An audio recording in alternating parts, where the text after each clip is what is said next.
Muy bien, continuamos con Ser Industria Radio y esta semana, Darío, tuve la oportunidad de hablar con Verónica Tito, que es una abogada experta en regulación energética. Además fue asesora de la Secretaría de Energía y luego de la de Minería con Flavia Rollón. Estuvo en este último gobierno, formó parte de un tiempo.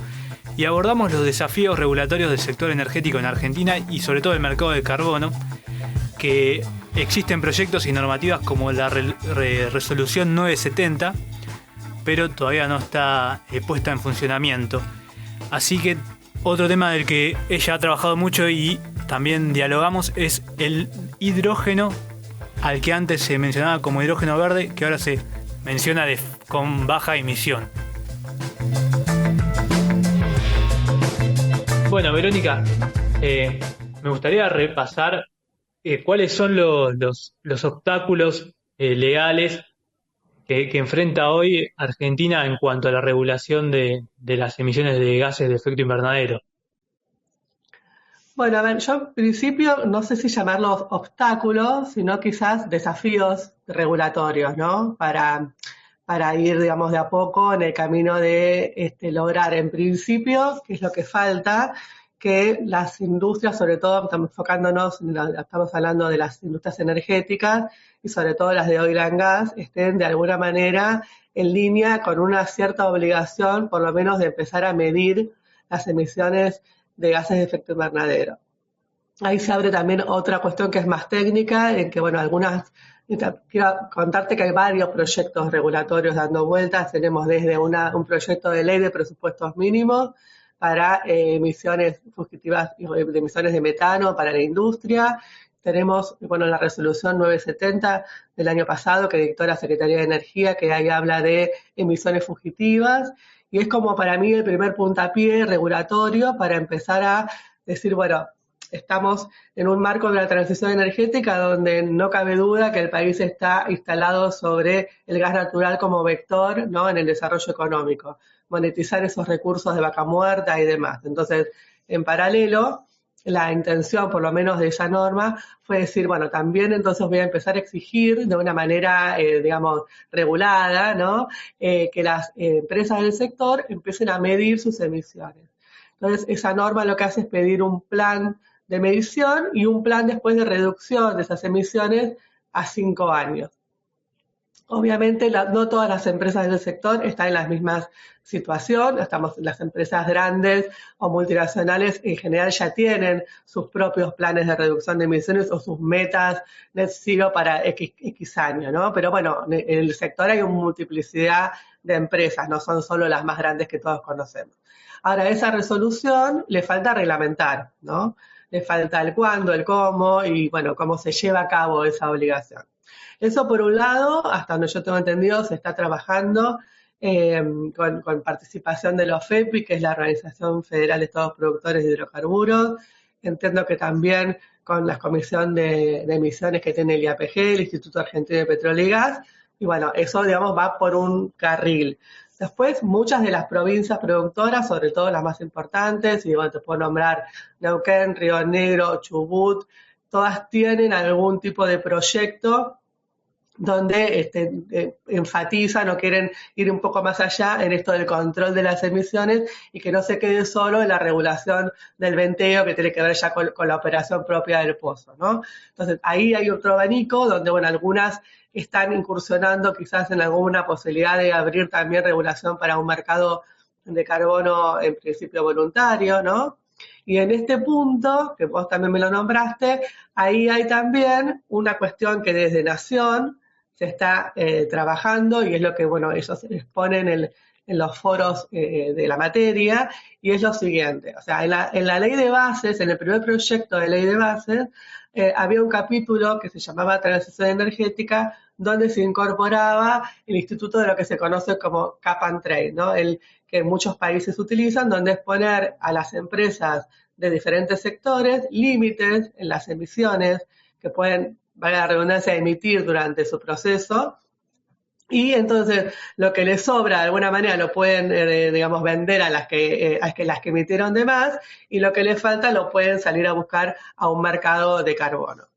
Eso era la intención de la ley. Lo que pasa es que la ley después, cuando su redacción final, dejó de tener ese capítulo de transición energética. Pero ¿qué pasó? En paralelo, calculo, se trabajaron sobre las misiones y funciones de los diferentes organismos de gobierno. Y dentro de lo que es el organigrama o las misiones y funciones de la Secretaría de Energía, quedó en cabeza de la Subsecretaría de Planificación y Transición Energética la potestad de fijar estos límites de emisiones, ¿sí? Entonces, la Secretaría de Energía, entiendo, hasta todo el mundo está trabajando en algún tipo de normativa que justamente le exija en principio al sector, pero entiendo que no limitado al sector de energético, sino quizás también a otros sectores de la economía argentina, sobre todo aquellos cuyas dependencias dependen del Ministerio de Economía, en establecer este sistema de cap and trade, ¿no? Que todavía no, digamos, no hay, por lo menos yo no he tenido ninguna norma o borrador de norma que se haya sacado. Pero esa es la intención, empezar a trabajar en ese sentido para ir generando un mercado que en ese caso sería un mercado regulado, ¿no? Porque vos ya le estás poniendo límites de emisiones. Verónica, ¿y esto tiene incentivos, va a tener incentivos fiscales también? No, la cuestión de los mercados de carbono no tienen incentivos fiscales, es de alguna manera, pero se promociona solo, porque al vos poner límites de emisiones, lo que pasa es que ahí lo que hay que, digamos, analizar al momento de fijar estos límites es no, o sea, tratar de buscar un equilibrio entre el cuidado o la protección del ambiente y la generación, o sea, seguir produciendo, ¿no? Que no sea porque para vos cumplir con esos límites de emisiones, la empresa va a tener que invertir en avance tecnológico o en eficiencia energética o en incorporar nuevas tecnologías que hagan que esas emisiones que hoy tienen se vayan reduciendo de una manera paulatina, pero todo eso en definitiva es un costo, ¿no?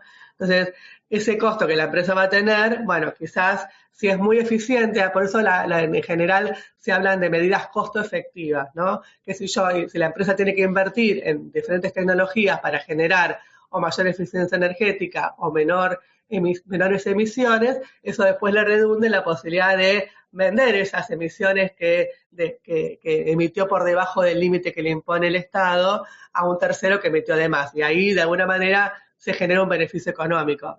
Es igual que en el mercado voluntario opera parecido sin tener un límite, ¿no? Yo desarrollo un proyecto de mercado de carbono y esos bonos o esos créditos, para hablar bien, porque los bonos verdes son más de tipo financiero, esos créditos de carbono que obtengo los puedo, digamos, después negociar y vender. Lo que pasa es que, bueno, todavía acá en Argentina ese mercado voluntario es incipiente, tiene un precio como muy bajo, con lo cual los proyectos que están pensándose en general es mirando de acá a varios años, donde se piensa que entonces ese valor va a ser un valor que realmente retribuya a la inversión en ese proyecto.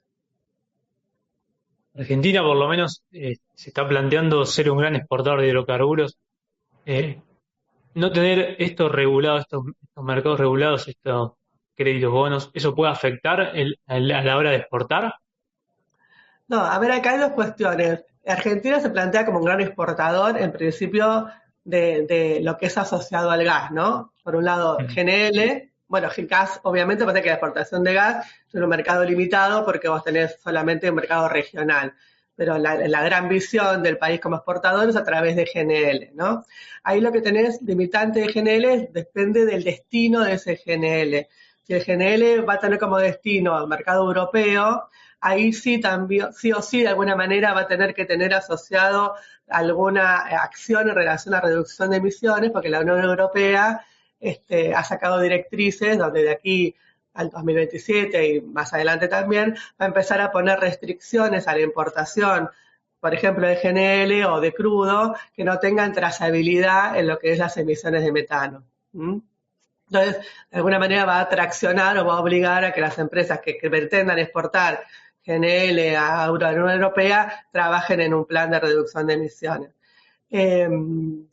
Eso, digamos, por un lado, pero no creo que el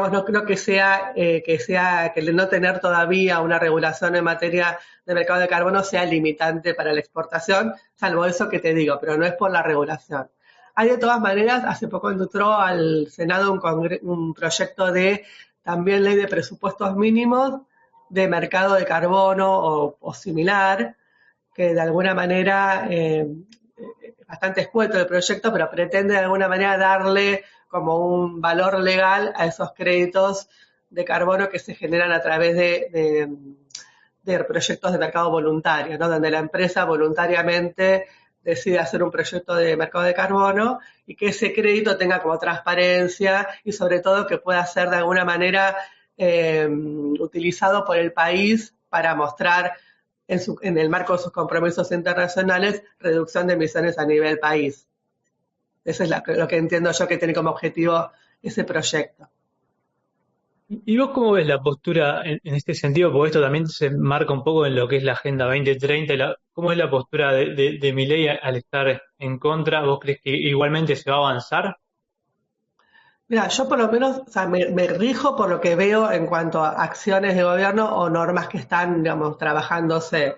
Y en ese sentido, como te comenté, yo veo una continuidad de la política energética, tanto en materia de desarrollo de GNL, también en materia de hidrógeno, que es digamos, que también se había trabajado en el gobierno anterior y que hay una continuidad por parte de este gobierno de seguir trabajando sobre esa normativa, quizás con algunos cambios, pero sobre todo porque en el medio del proyecto de ley anterior y ahora ocurrió el RIGI, que tiene muchos de los beneficios que de alguna manera contemplaba el otro proyecto, con lo cual obviamente quizás esos no sean necesarios, aunque de todas maneras los actores de la industria del hidrógeno entienden que necesitan una norma extra, RIGI, para propiciar este tipo de proyectos. Pero tanto sea, como te decía, entiendo que se está reglamentando o intentando reglamentar esta resolución de emisiones, como en la continuidad de la política de hidrógeno y el tema de GNL, yo creo que en ese sentido hay una continuidad como te decía, de la política. O sea, no te sé, o sea, si vos me preguntás de materia ambiental netamente, no te sé decir, pero entiendo que también, ahí también entiendo que la Subsecretaría de Ambiente está trabajando también en temas de evaluación ambiental estratégica para hidrógeno, así que bueno, en principio, por lo menos en este ámbito, entiendo que hay una continuidad de la misma línea de trabajo. Y que justo mencionabas el hidrógeno. Te quería consultar primero si considerás que hidrógeno de bajas emisiones es lo mismo que hidrógeno verde. No, a ver, no es lo mismo y ahí es importante lo que me preguntás porque es importante también que, digamos, que de a poco se vaya entendiendo la diferencia. Primero que, si bien originario, cuando empezamos, esta cuestión del hidrógeno verde obviamente no es nueva, pero cobró, ¿no?, mucho auge a partir de que empezamos todos a hablar de seguridad energética, de transición energética, en el contexto también de lo que fue pasando con la guerra entre Ucrania y Rusia. Ahí cuando se habla de verde, hablamos de hidrógeno proveniente de fuentes renovables únicamente, ¿sí?